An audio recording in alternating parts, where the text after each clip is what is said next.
comparison for one product that's offered locally, a movie ticket at the Giftland Cinema. That 2 movie tickets that you buy, it actually works out to about a fee of $600, which is about $3 US, 600 Guyana dollars, thereabout, that you're just giving to the merchant and the processor. On our platform, those 2 movie tickets would just cost you $200 or the equivalent of $1. So thank you for listening, and if you have any questions, we'll get to them during the discussion. Thank you.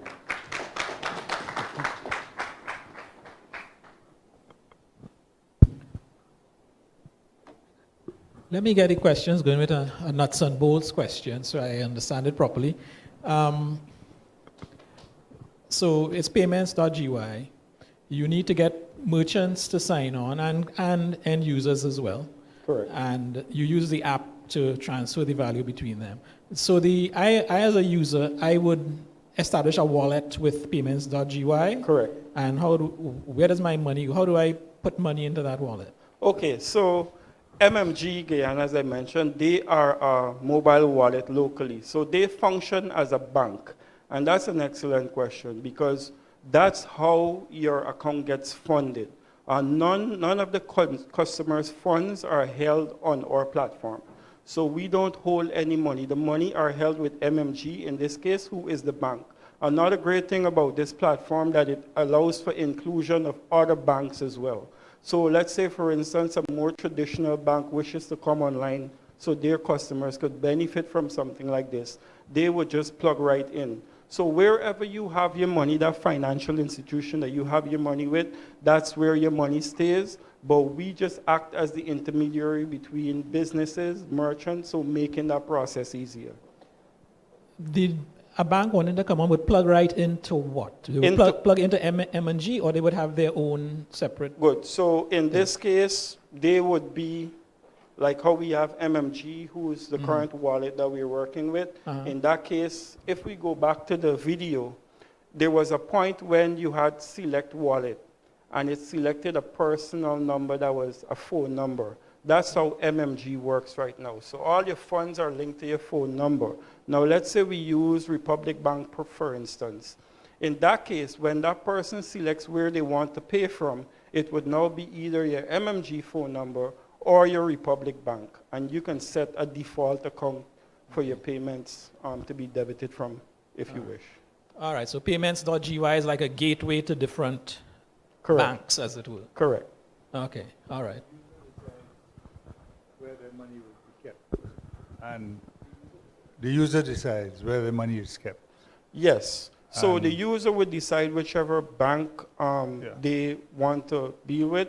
But for us rolling out, we're rolling out with MMG Guyana. So in that case, this would be the only option now. Okay. And your convenience fee, is it a percentage of the transaction or is it a flat fee per transaction? Well, the convenience fee varies. It varies from 75 Guyana dollars to 250 Guyana dollars. So what that means is on the lower end of transactions, you'll pay a $75 fee. For example, if you bought something for like 1,000 Guyana dollars, or which is the equivalent to $5 US. On the high end, we cap the fee out at 250 Guyana dollars for purchases. So if you go up to a $25,000 or $100,000 Guyana transaction on a purchase, we take no more than $250. So in between the minimum and the cap, is it a percentage of the transaction? There are two other tiers in there that ranges, I think, as you go over $2,500 and at about $3,500. All right, so it's a step kind of fee. Yep. Other questions from the audience? My question is not directly maybe related to your solution, maybe related to MMG. MMG is a mobile wallet solution, right? Yep.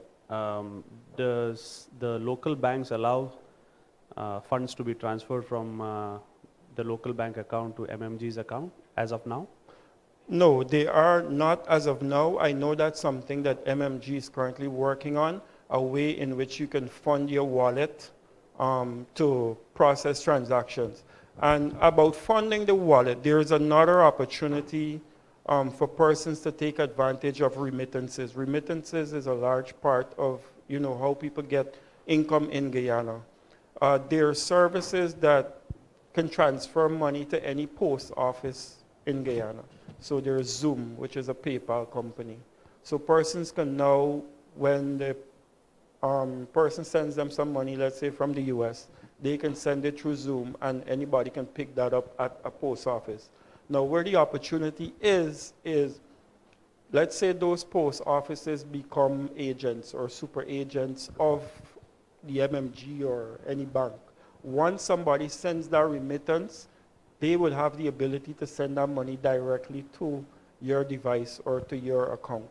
So that would ease the stress for persons, you know, in outlying regions to travel to get money, and that money can be deposited right to their account. So there's an opportunity there for funding accounts as well.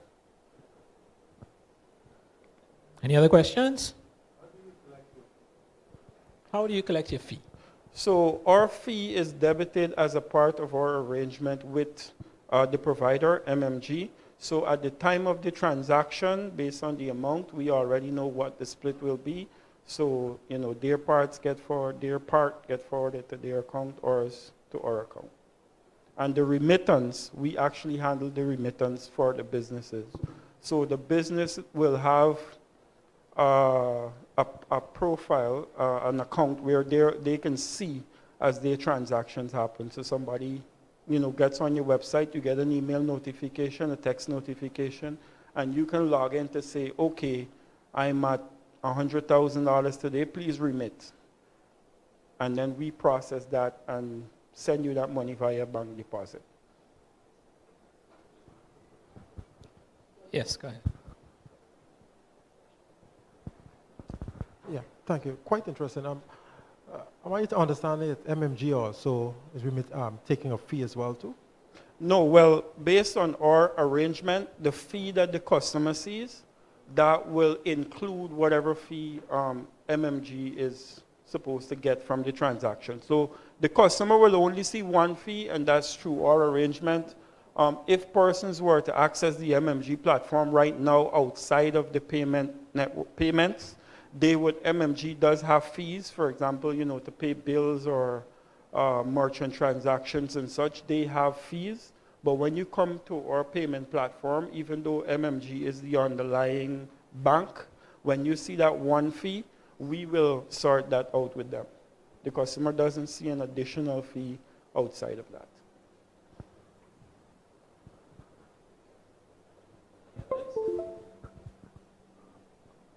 Any other questions right now? Not right now? Okay. Thank you very much, Ronson. That was very good. Thank you. So clearly there's innovation going on in Guyana, some app development and so on. We have mobile wallet companies and we have people who building on top of that. Mr. Wilson. How many customers do you have at the present time, if I may ask? Well, we haven't launched, so we aren't serving any customers. We have about 10, I would say, mid-sized to large merchants who we're partnering with. And yeah, so we haven't launched, so I can't tell you. No, we have not launched commercially as yet. We're still in the final phases of real money testing. Do you have a target date for your launch yet? I'm just looking over at my partner there and the chief CEO and chief technical officer of Intellect Storm. I handle the business side, and if it was up to me, we'd be launched tomorrow. But he has to make sure that all of those things are in order before we do set a date. As we know, when you deal with money, you don't get second chances. Yes, indeed. So quite soon is what you would say. All right, thanks a lot, Ronson. Our second presenter is Mr. Shemar Spencer, and he is from a group called SWAP. SWAP sounds like swap, which is exchanging, and it's actually that. It's a mobile bartering app, and please welcome Shemar to come and tell us about SWAP. Good afternoon, everyone. I'm Shamar Spencer, and I'm the founder of Swap. About 18 months ago, I was working at a restaurant as a manager. And one of the duty of a manager is to reduce costs. And one thing the restaurant was experiencing is a lot of built up food waste. The garbage truck only comes once a week. And the other days, I have to pay someone to get rid of it.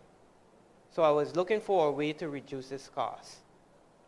And what I did, I reached out to a pig farmer and I asked him if he needs food waste. And he said yes. So I asked him if he would give us anything in exchange. And he agreed to give us fruits in exchange. So right away I felt like I found a solution. So right there and then we started formulating ideas how we could integrate this and spread it across the country. So that was the birth of Swap. Swap is a mobile bartering app that allows you to exchange goods and services. About goods and services. Our vision is to reduce waste and also deliver value to persons around the country. So instead of you throwing something out, you're more likely to snap a pic of it, upload, chat, and swap. We believe in a country, in an economy where we can maximize, or where we can boost our efficiency and productivity by fully utilizing every single product or service without anything going to waste. So our platform is there to connect persons to utilize services or products that other persons no longer use. So that's it in a nutshell. Yeah. Okay.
Everyone has a need to fill and something to offer. And I believe every single person sitting right here has something at home that they no longer use. And it's just sitting there, you have no use for it, but yet you're not getting rid of it. This platform will allow you to connect with other persons that is looking for items or service that you have that you no longer use. Now you can receive value for that item that is just sitting there in your house doing nothing. So, yeah.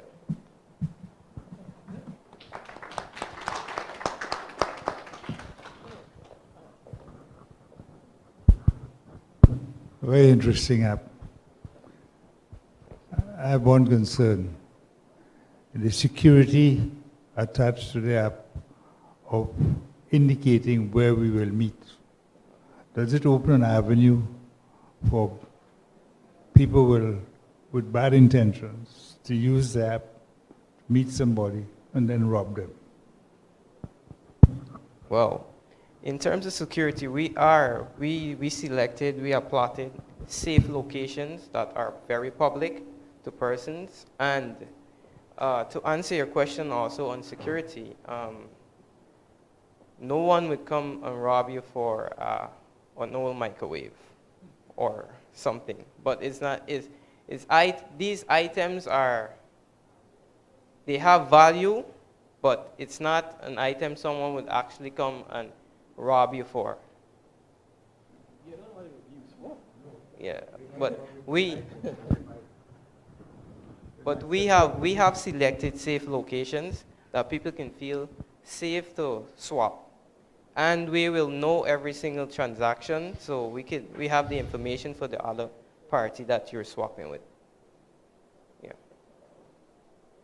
So the way it works is I set up an account with the app, on the app, and which would allow me to upload pictures of items that I might have available for swapping. Is that it?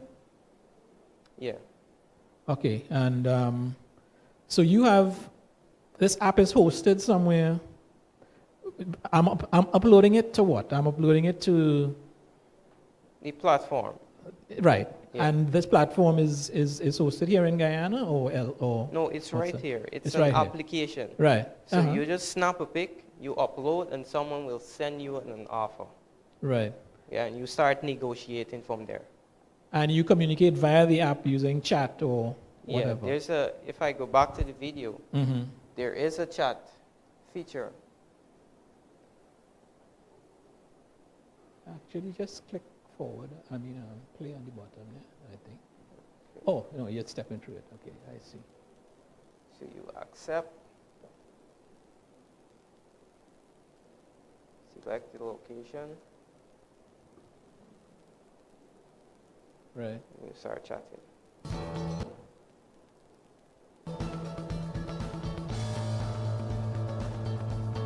And there's also this rating feature which will allow you to rate the person or rate the transaction, so other persons can see that this person was authentic and they already start using the transaction.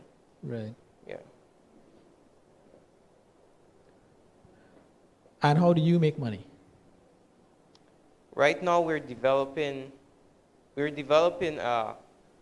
a business model around the application, but right now we're looking at advertising. Ah, okay. Okay, so if it's a place that people go to very often to do these transactions, advertisers might be willing to pay to have stuff on the site. Okay. Any other questions? Yes.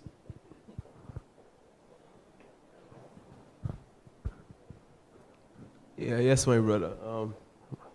My name is Sharon Cummings, and I'm speaking on the standpoint of a business consultant. I mean, you technically inclined, but I'm looking at it on a business front.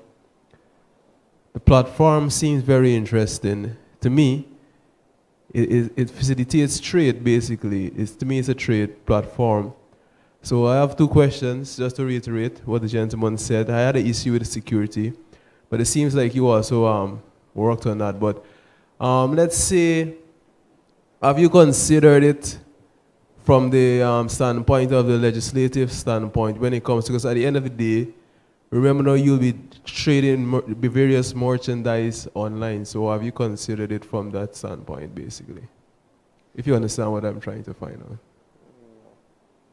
Well, basically, for example, a specific example, remember there in these times there are copyright laws, there are patents and stuff like that. So for example, I have, let's say, I use Ray-Ban shades or something like that, and I upload it to your system. You know, I don't know, have you considered the legal implications for around that nature? Yes, we did consider the legal things around that nature. It's in our terms and conditions where we stated that that a person, you can report the item, and we will deal with the issue from there. What we stated in our terms and conditions is right on the application, and persons can report on a stolen item or an item that doesn't fit the description.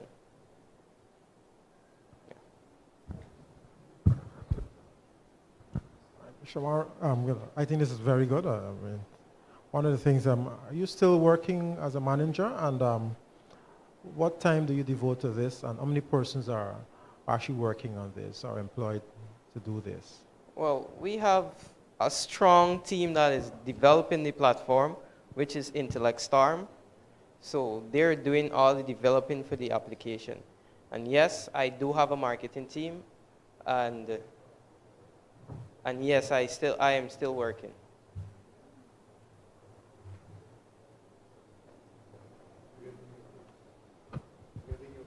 Yeah. Oh, right. I Roland. just want to know, is swap for anything? You have electronics or Hold it anything, higher. Is it on? anything on, right? Yeah, anything.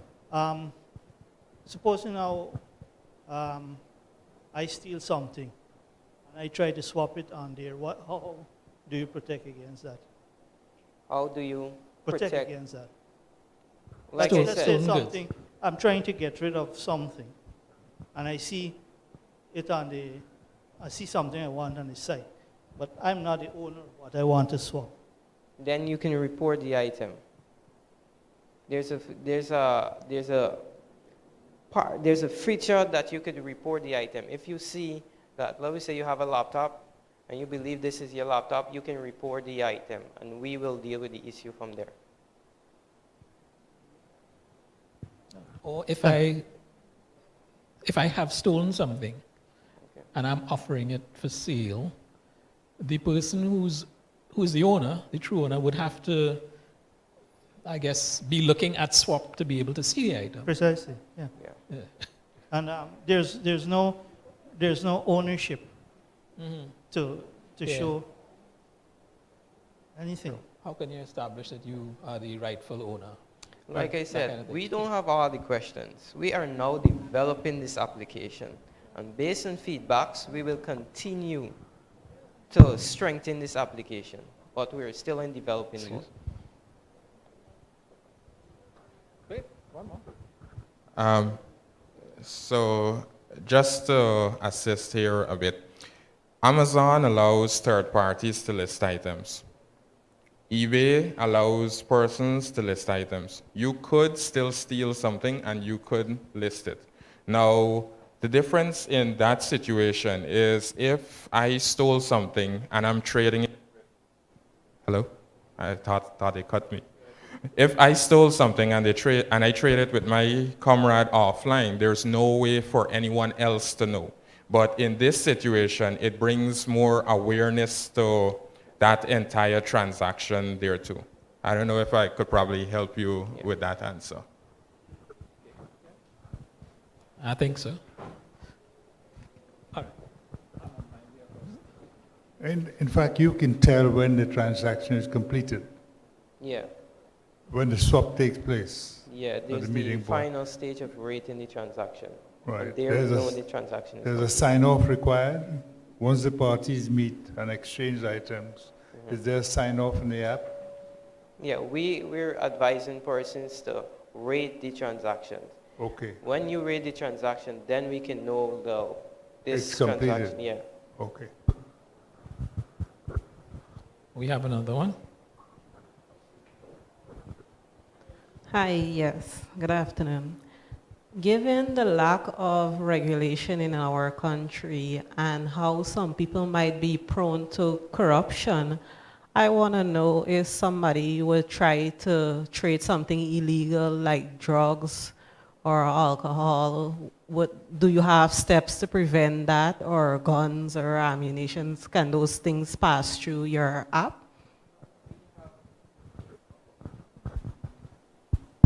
Yeah. We do have disclaimers. And yeah, we do have disclaimers. And you can report an item. So we're asking the public, if you see someone is trading guns, then obviously you're going to report it. Yeah.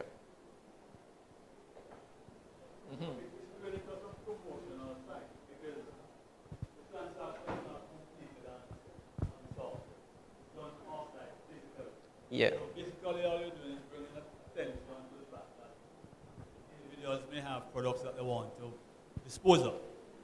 And you're saying that it's a swap. Doesn't mean that I want to get that same pair of glasses that I referred to. But I don't have something else I want to swap. I want to buy it.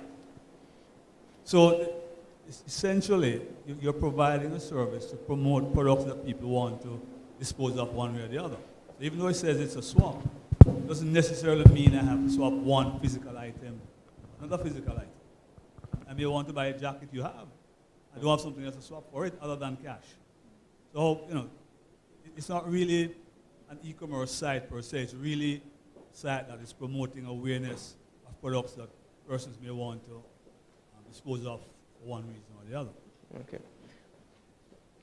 Like I mentioned also, you can also swap services. So if you like my jacket and you're a person that weeds the yard, then you can weed my yard for at least 2 weeks in exchange for my jacket. Yeah. And also you mentioned the transaction is done offline. The reason why we set up this platform is not just to facilitate bartering, but is more to connect persons. We are living in a society where we are connected, yet we're disconnected. So one of the great feature of this application is the human connection, is actually connecting with someone and exchanging right there, and then we're creating relationships on the application.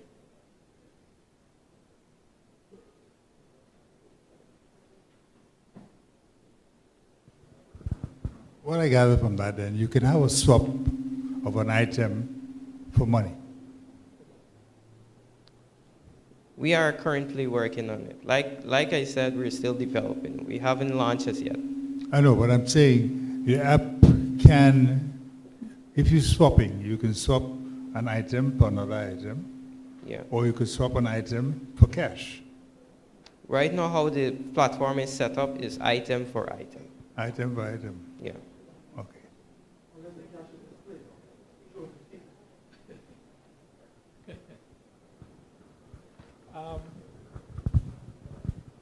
We would need to move on to the next one. We're not going to be able to debug everything for him this afternoon, but still.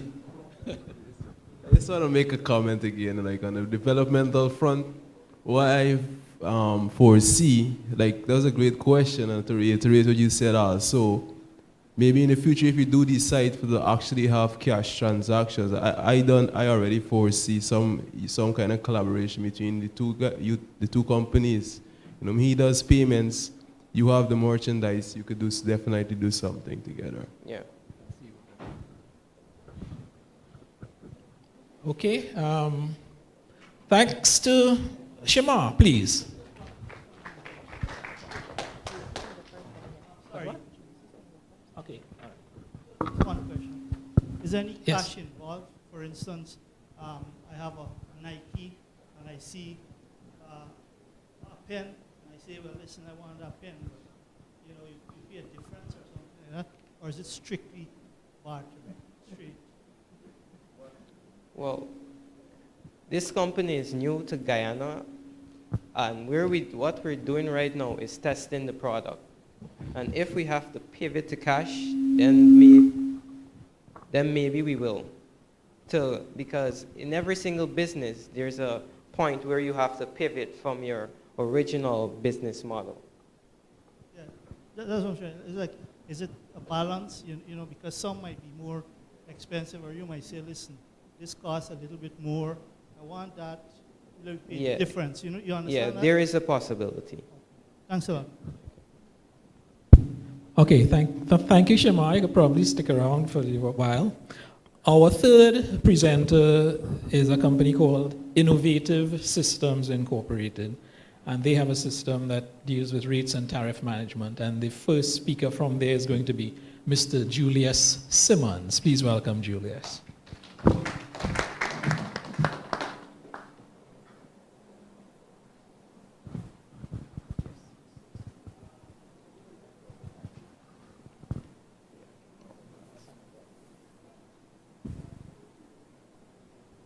Just give me a moment to get set up here.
Okay, well, good afternoon, ladies and gentlemen.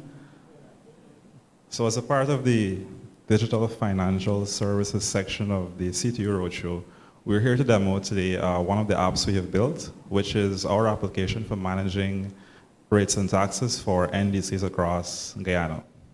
So I'd like to start off just by explaining the background or the history of this application. So it was actually the result of a hackathon held by the Ministry of Public Telecoms last November. We were successful in building something that met the requirements, and we won the competition. So we're demoing this app to you today. So why is this needed?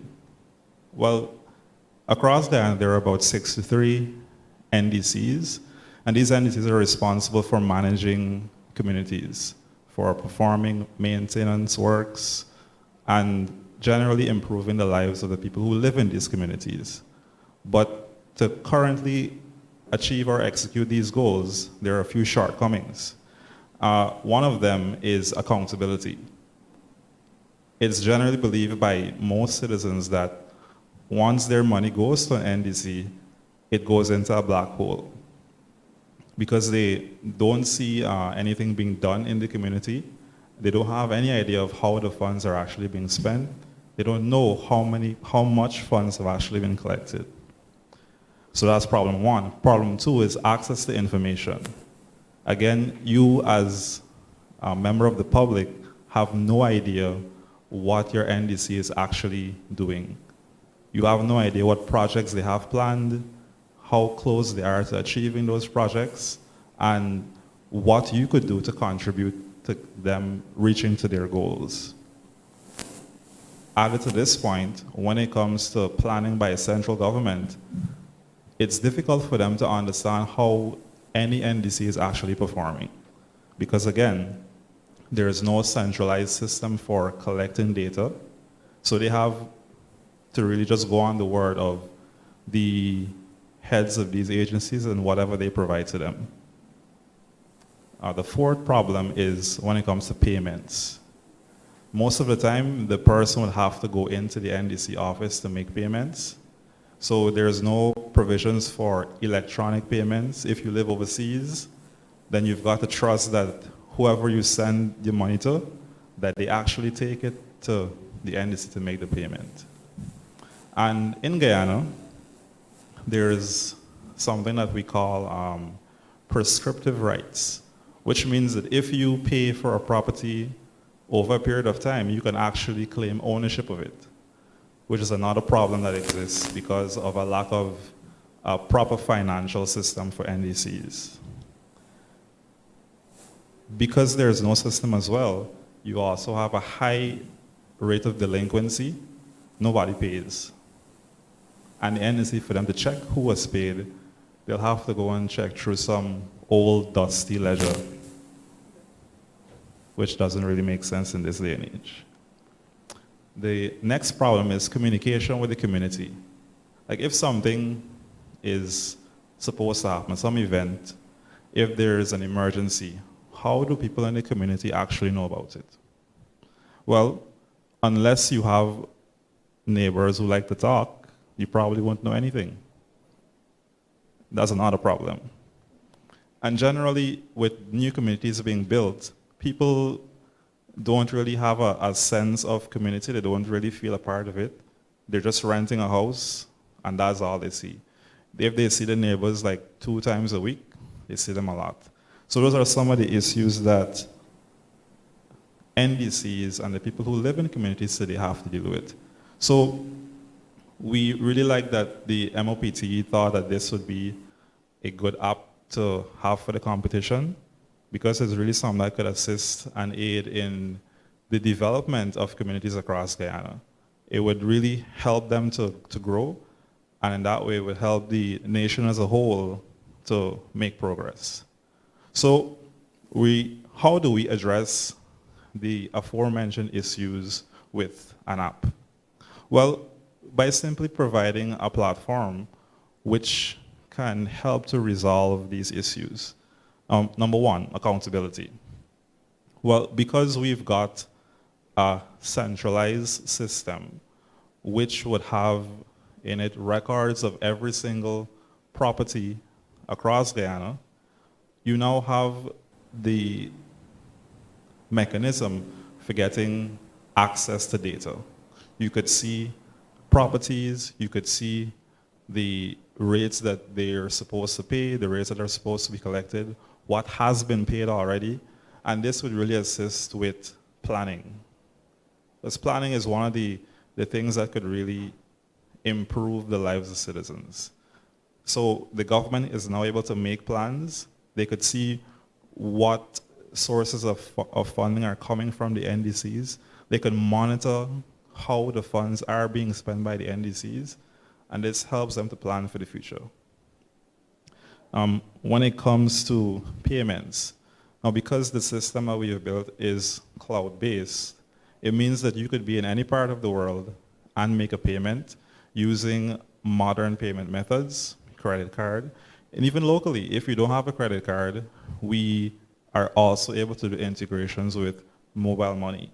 So you could pay, not to just see how much your property owes, but you could make your payments from the comfort of your home or wherever it is that you might be, which should really improve the delinquency rate, because more people have the means to pay or access to a method to pay, then hopefully that makes them more willing to pay. And what would make them more willing to pay is a feature that we have thought about, not implemented as yet, is the idea of a community project. So what this is the NDC decides at the start of the year or whenever that these are the 5 projects that we have planned for 2018. The community has access to this. Now, they are able to see how much funding the NDC needs to get to achieve the goal and how they can contribute. Now, because they get to pick the goal that they would like to see done, it means that they would be now feeling, oh, I have a say in what my NDC does. But not only will they have a say, but they also see that they are required to pay their rates and taxes. So it encourages or motivates them to pay, and they can also see how the other NDCs are performing, which is another thing. So it's like sort of a competition to see which NDC could actually reach the goals it has set out, which again encourages the citizens of the community to actually make payments. When it comes to communication, one of the things that is a bit lacking right now is the ability to see, incidents or when something goes wrong. How do we know? Well, because again, it's a centralized system. Well, right now, most of us, well, me, I could speak of, I rely on people to post something on Facebook if something happens in my neighborhood. Not always reliable. Sometimes you might know until 3 or 4 hours after. But what if there was a way that if something critical happens in a community that you could know instantly? Well, we've built into the system a broadcast area which actually uses the lowest common form of communication, which is just a regular SMS, that sends a message to every single person who's registered with the app within the community. So if something goes wrong, then you could know almost instantly. Of course, this feature is only accessible to the head of the NDC or somebody who is trusted by them. So you wouldn't really get a false alarm per se. But for incidents that are not as critical, there is a section for incident management, where if you've noticed a problem, let's say it's a dead animal on the road, the incident could be logged, photos could be uploaded, and we would like this to be forwarded to the relevant person so they could get the issue resolved.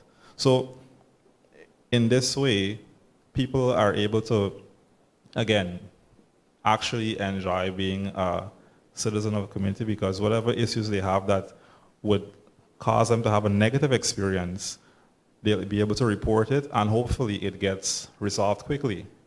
And if it doesn't get resolved quickly, then here's where accountability comes in. Because the persons in authority would see, well, this issue was reported 5 days ago, and yet nothing's been done. If you just make a phone call, then whoever is asking the question could always be told, well, the person only called yesterday, but with a system, they can't do that. So this is just the kind of power and benefits having a centralized system actually brings to the table. So we are still working along with the Ministry of Public Telecommunications to get the system ironed out, to have it to the place where it'll actually be something useful that will, again, improve the lives of citizens of communities across Guyana. So that is our presentation.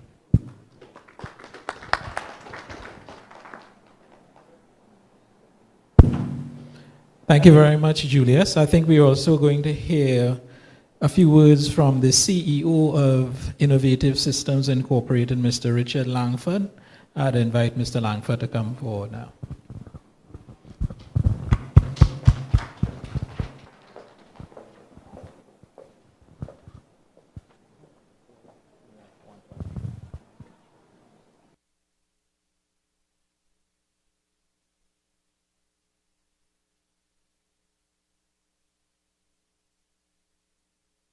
Good afternoon, everyone. It's indeed a pleasure being here to demonstrate our application. This particular one that we're going to be showing is our human resource and the payroll application. This application is a cloud-based solution, and it has been developed by us. Fortunately, last year we were successful in winning the Most Innovative Company Award. The award was specific to this application that we had developed, and a number of large institutions in Guyana are actually using it. So one of the key things in Guyana right now and that we are trying to drive is the green economy. Is very often you hear the president and other governmental persons speaking about the green economy. So our green economy is specific to ensuring that you maximize your resources and not waste things generally. So this solution is developed along the paperless office concept. Starting out as a cloud-based solution, the application is designed for paperless office, right? So just a couple of things I'm going to demonstrate to you. I'm showing you the usefulness of the application and how we see this application being used by persons or companies within Guyana. Right? Any solution that wants to advance the paperless office concept must have workflow as its engine or its underlying engine. So workflow is a key and important process within the application. We have a series of mechanisms specific to approvals, and these approvals would move from one person to the next based on their roles and responsibilities. So let me give you a simple example. Let's say an employee is applying for leave. It's typical that the employee would apply to leave from his immediate supervisor. The supervisor approves the leave, and then it goes to probably somebody next in line. All of that is simulated within the software via workflow. So it greatly reduces the paper that you use. When you log in, you would see notifications, and then you react to the notifications. So the notifications are specific to your role. Let's say you're a supervisor.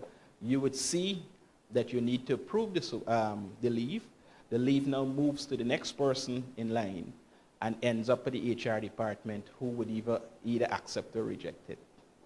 All right?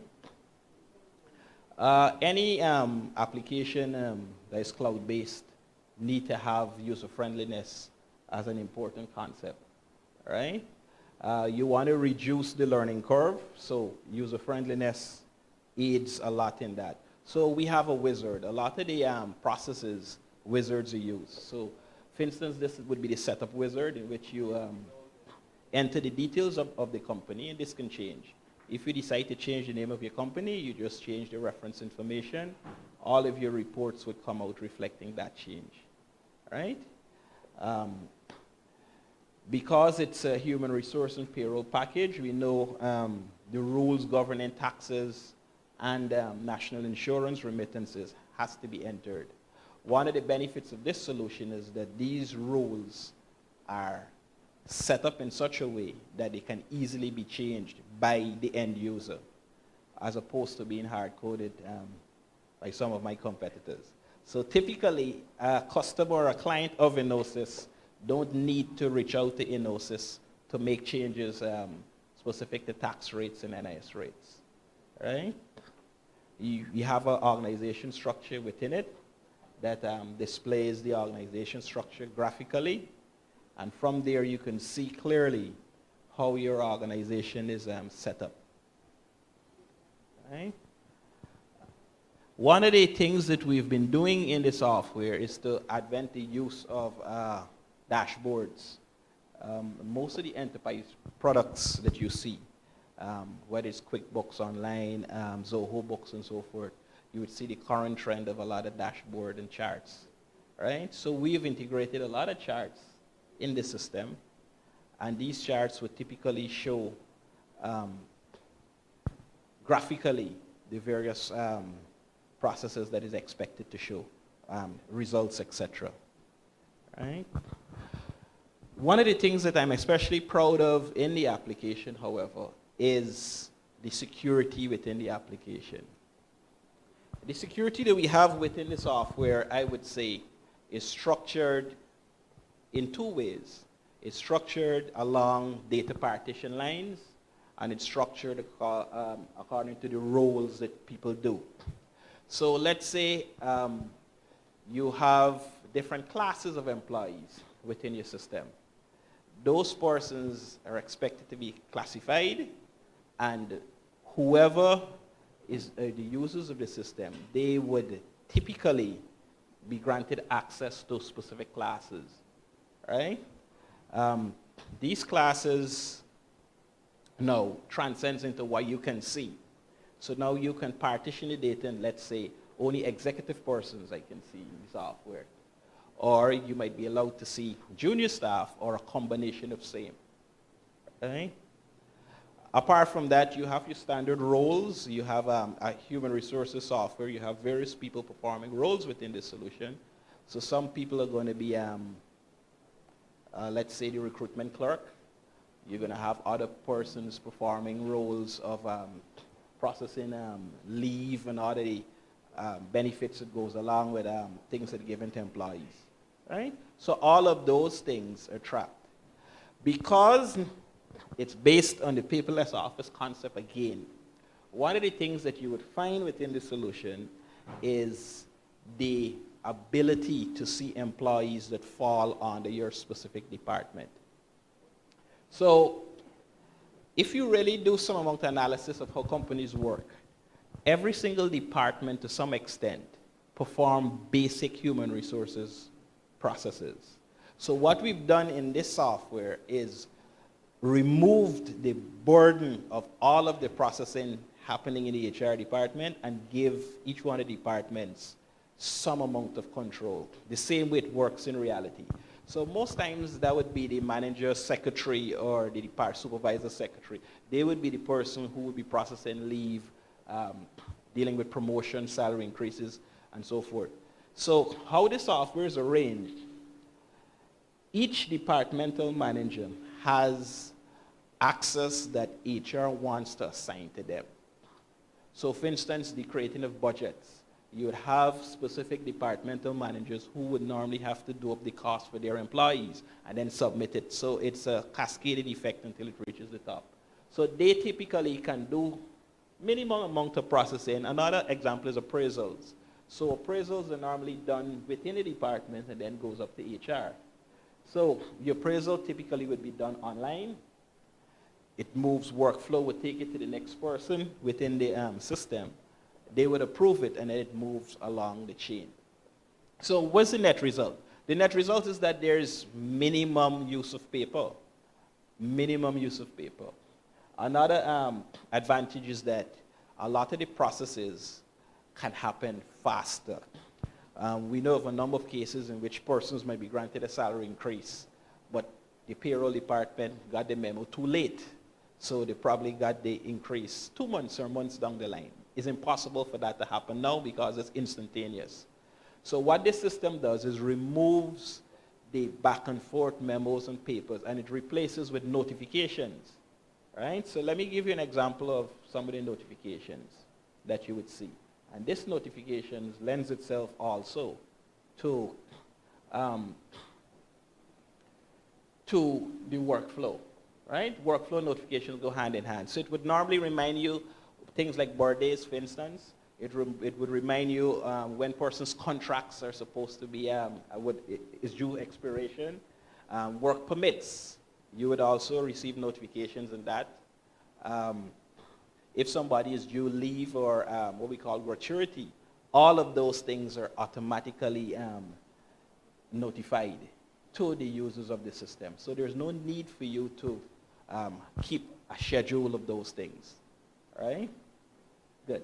And typically, with the use of self-serve, employees now have the power to view their own information. They can view a pay slip, for instance. They can produce a job letter.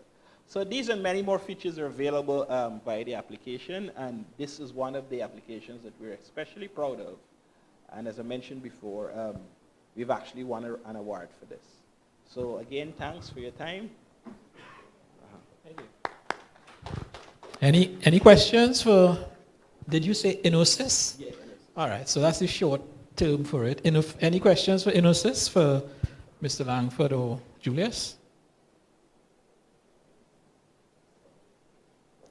All right, thank you. I guess it was so clear. Thank you. All right, thank you, folks. I will bring to an end then this particular session on local innovation. And I think we've seen some very laudable initiatives at various scales in the business world in Guyana, from the small app to the medium app to the company offering multiple services. So thanks to all the presenters, please, and congratulations to all of you as well. All right, so that ends my session. I will now hand over to Mr. Lance Hines, who would take us through the roundtable on actionable ideas, and I'll ask our panelists to come forward. Mr. Oliver Gale, Mr. Is it Rowan who's going to do this? Yes, Mr. Rowan Willibus, and Mr. Roland Singh. I think Mr. Farnham is not here. If Tony Farnham